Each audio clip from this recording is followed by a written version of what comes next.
ग्रह आणि तारे यातील फरक पाहूया।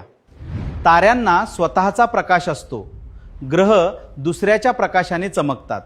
समजले ना?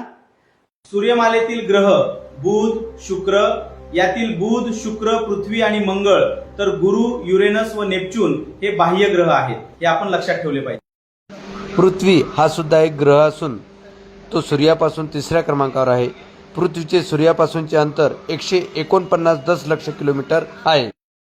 काही खगोलशास्त्रीय संकल्पना लघुग्रह, मंगळाभोवती फिरणारे बटुग्रह, उपग्रह आणि धूळ आणि बर्फाच्या कणापासून बनलेले धूमकेतू।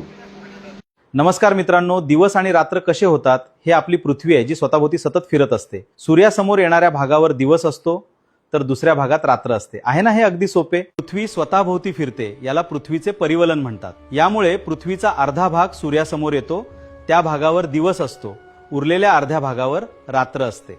चंद्र पृथ्वीभोवती प्रदक्षिणा घालतो, त्यामुळे त्याचं स्थान नेहमी बदलते।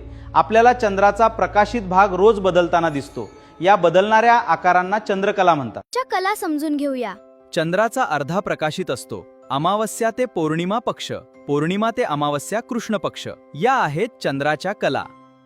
चंद्र हा पृथ्वीचा नैसर्गिक उपग्रह आहे। तो स्वतःभोवती आणि पृथ्वीभोवती फिरतो, या दोन्हीसाठी त्याला सारखाच वेळ लागतो, म्हणून आपल्याला चंद्राची एकच बाजू दिसते।